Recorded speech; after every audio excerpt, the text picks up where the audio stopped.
Here with this week's hottest stories in the investment world, this is Zacks Friday Finish Line.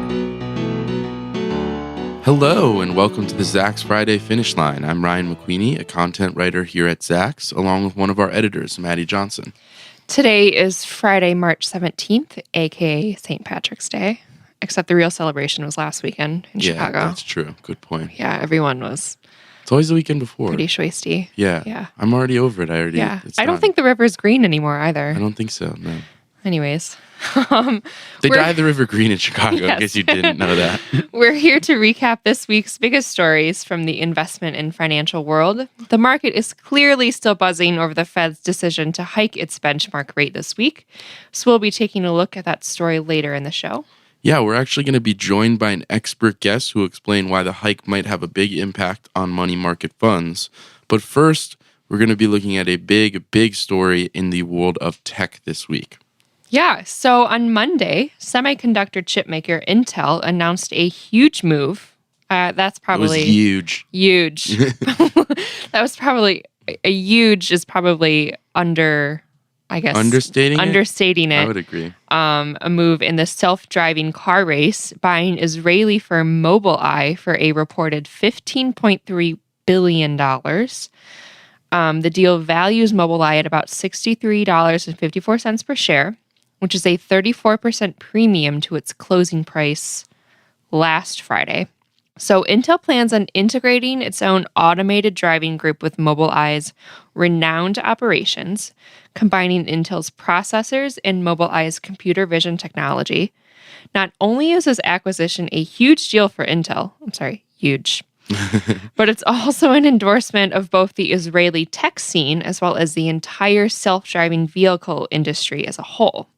So if the necessary regulations are in place, 2020 is the year every company, tech and automaker, in the race plans to have a working self-driving car or fleet on the road. And Intel just kind of swerved to the front of the line. Yes. It's also, I would like to say 2017 right now. So 2020, not that far away. Not that far away. Yeah. Wow. Really big acquisition. Yeah, it was pretty big, kind of out of nowhere. And just it felt out of nowhere. Hello. And that 34% premium to the closing price, it wasn't a cheap deal at all. So speaking of huge, gonna shift now to President Donald Trump and his first budget blueprint. It's called America First. It was released on Thursday, and we've got a few key takeaways from it. I think overall, a deliverance of a lot of campaign promises. Yes. Nothing too shocking in here. It's cuts in the places you think there would be cuts and increases in the few places that you would think there would have been increases. So let's talk about that right now. Almost every government agency will see some sort of budget cut. Some of the bigger losers include the State Department, which will see its budget cut by 28.7%, and the EPA, which will have its funds slashed by 31.4%. We will talk in depth a little bit about the EPA in a couple minutes here. But I wanted to note that only the Defense, Homeland Security, and Veterans Affairs departments are getting a boost. In total, President Trump is proposing about a $54 billion increase in defense spending. A couple other things to touch on: border wall still on the docket. Haven't forgotten about that one. Yeah, still a priority. Trust me, he has not forgotten about it. That's for sure. Maybe a little bit more of a clue in that Mexico's not paying for it, or at least for the time being. President Trump wants $1.5 billion for the border wall between U.S.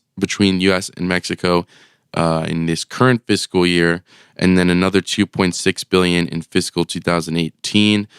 This is for the purposes of a few pilot projects to determine the best methods to build the rest of the wall.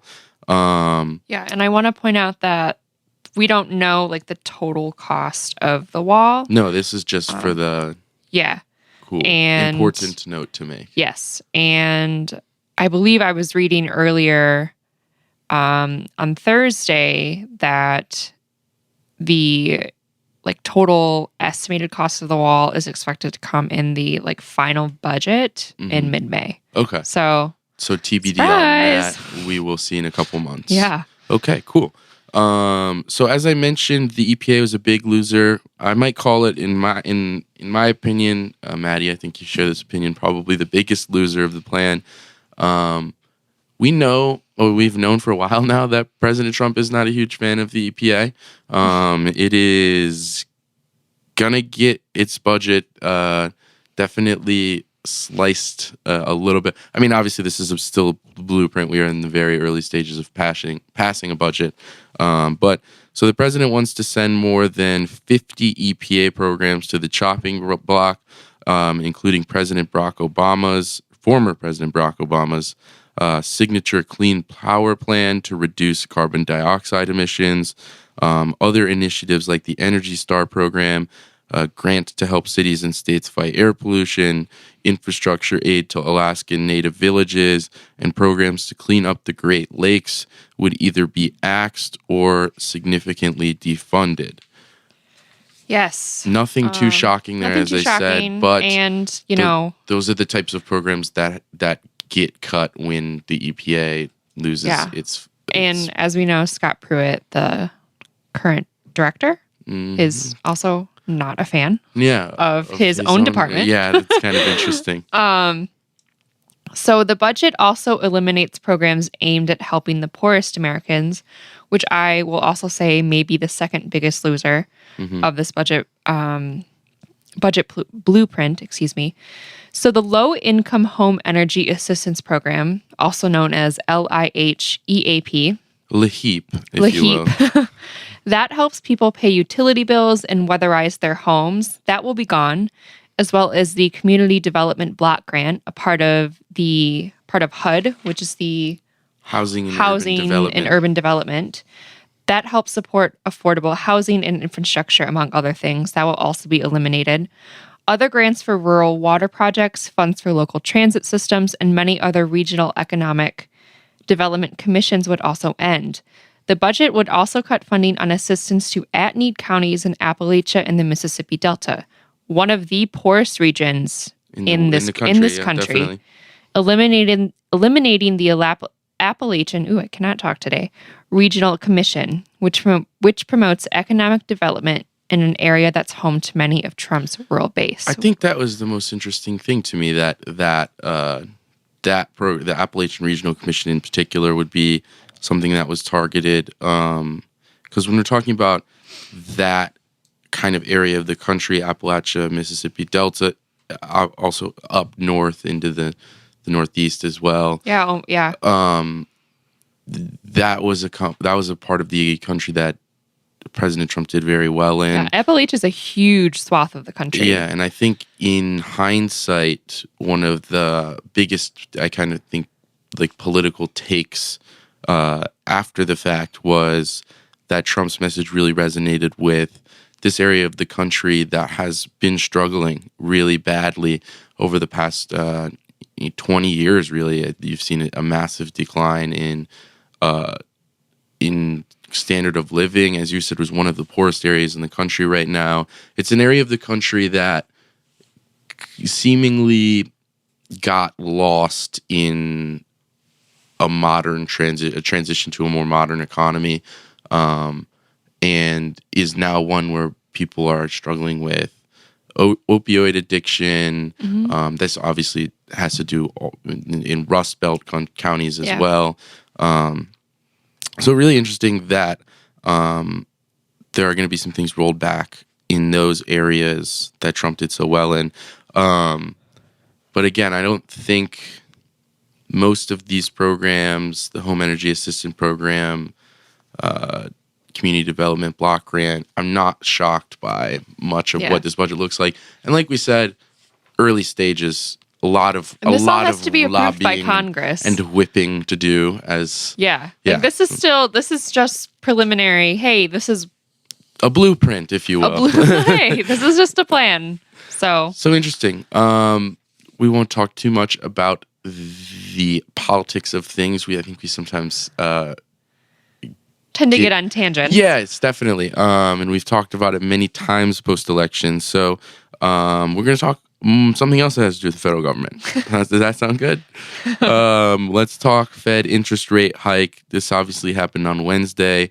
I have said a few things aren't surprising so far. This was the least surprising thing of everything that we've covered.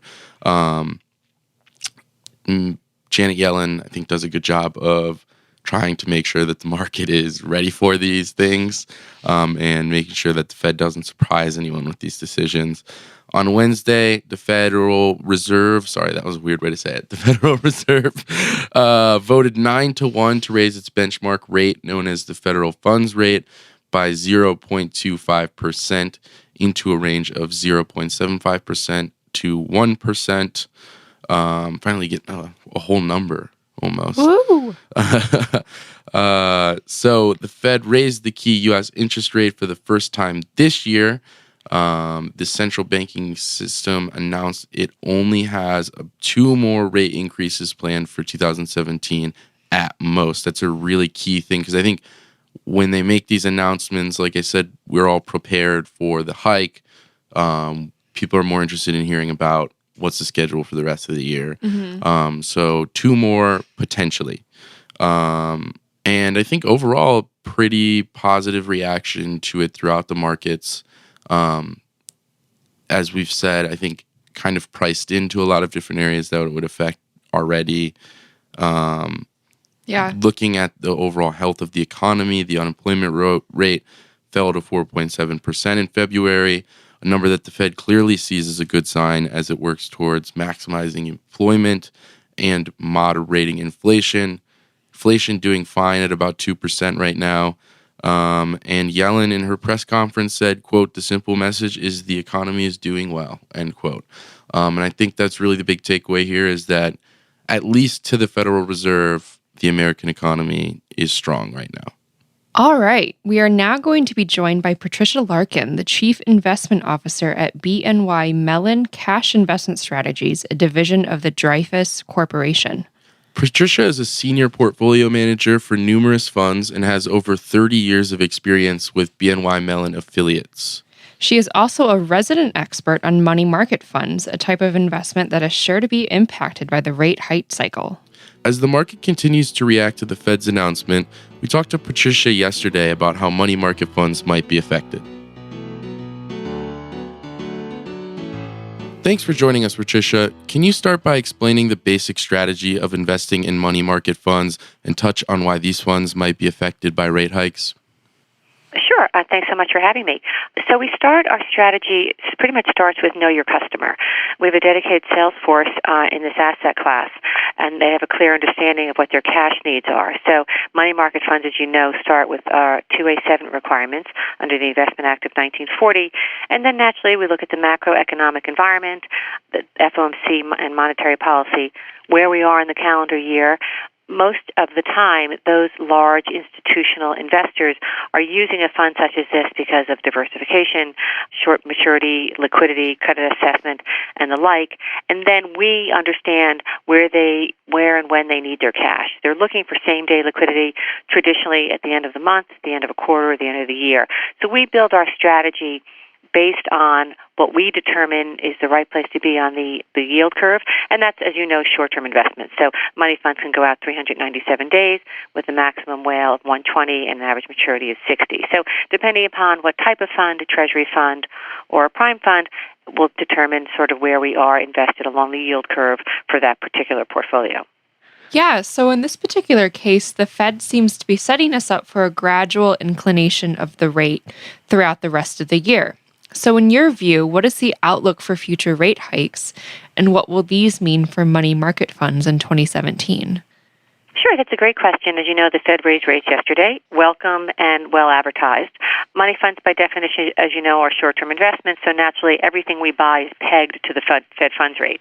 This Fed, Chair Yellen, has been very good and well advertised and indicates when rates are going to move higher, as we saw yesterday.